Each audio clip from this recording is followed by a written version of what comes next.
नाशिकमधील अशोक खरात महिला अत्याचार प्रकरणी नवनव्या बाबी समोर येतात। त्याचप्रमाणे या प्रकरणावरून सत्ताधारी आणि विरोधकही आमने सामने आलेत। वासनांद खरात सोबत राज्य महिला आयोग अध्यक्ष रुपाली चाकणकरांचे व्हिडिओ व्हायरल झाले। त्यानंतर विरोधकांनी त्यांच्यावर टीकेची झोड उठवली आहे। आज उद्धव ठाकरेंनी भोंदू अशोक खरातसह त्याच्या भक्तांवरही कारवाई व्हावी अशी मागणी केली आहे। ज्यांचं काही कर्तृत्व नाही, कर्तृत्व शून्य नेते किंवा पुढारी आहेत, त्यांना असे मार्ग अवलंबावे लागतात।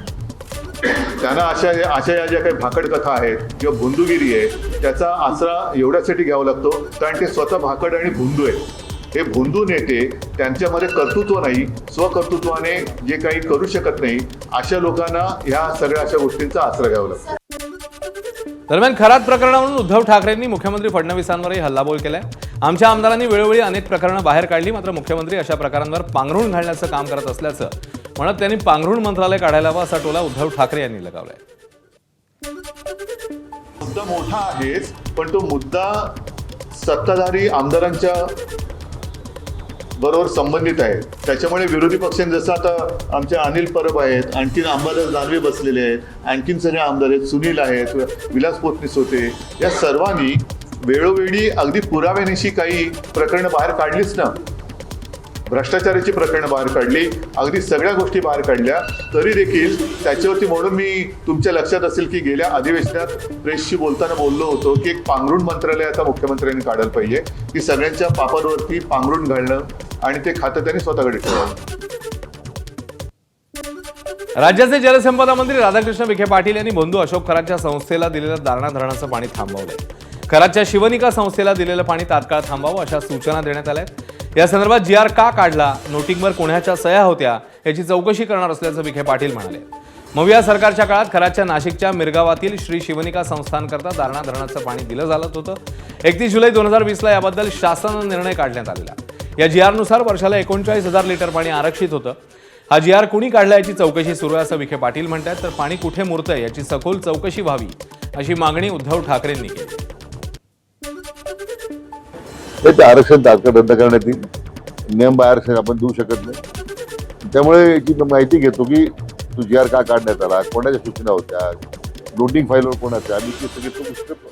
पण निश्चितपणे आरक्षण रद्द करण्याच्या सूचना विभागाला दिलेल्या आहेत। तुम्ही त्याची सगळ्यांची चौकशी करा ना, माझं काही म्हणणं नाहीये, कारण पाणी कुठपर्यंत मुरले ते कळू द्या। नाही, म्हणून जो गुन्हेगार असेल त्या गुन्हेगाराला शिक्षा करा।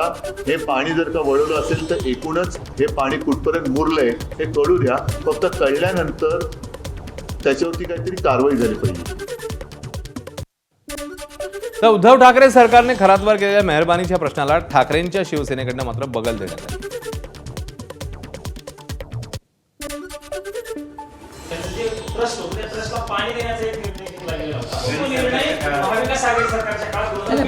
बघा ह्या गोष्टी आहेत ना, आता त्या अनेक गोष्टी काढाल तुम्ही। मुख्य मुद्दा काय आहे तो काल आलेला, त्याच्यावरती पक्षाची भूमिका काय आहे ती मी सांगतोय। आता पाणी दिलं होतं का, झाडाला पाणी घातलं होतं का, हे मुद्दे नाही।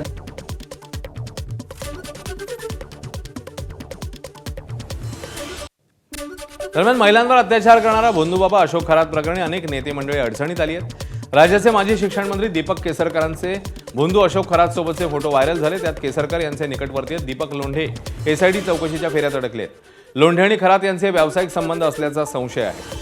लोंढे सिन्नरमध्ये जमीन खरेदी विक्रीच्या व्यवसायात सक्रिय आहेत। लोंढेंकडून मिळालेल्या माहितीनुसार पोलीस खरातच्या राजकीय आणि व्यावसायिक भागीदारांपर्यंत पोहोचत असल्याची माहिती समोर येते।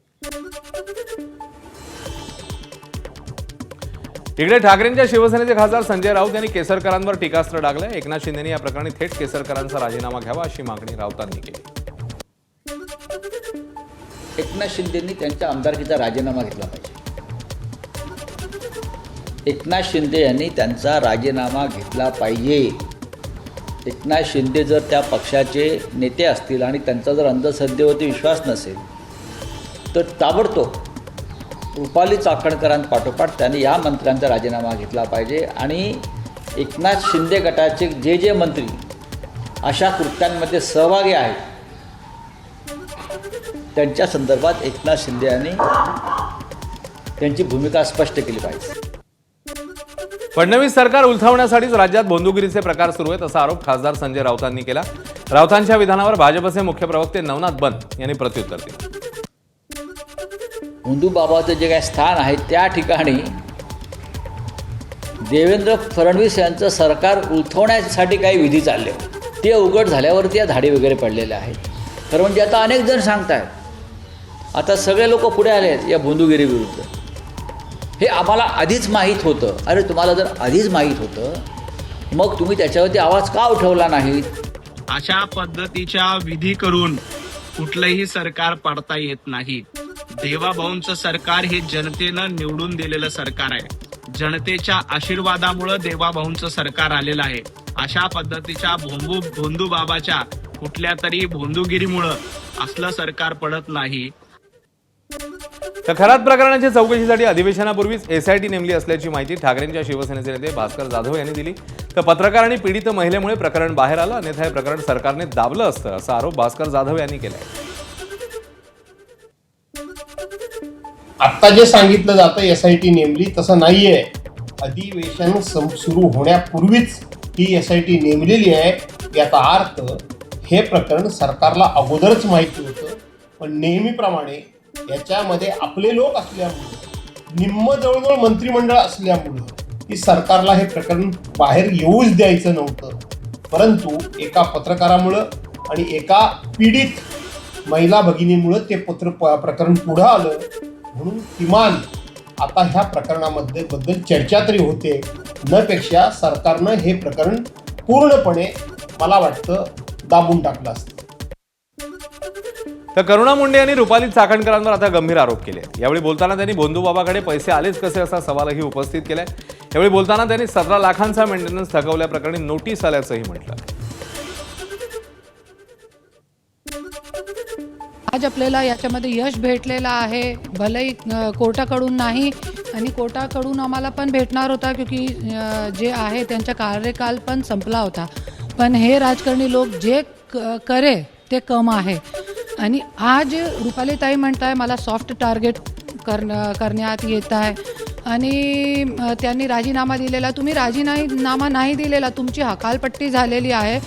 राजीनामा देवाभाऊनी घेतलेला आहे तुमच्याकडून. एबीपी माझा, उघडा डोळे बघा नीट.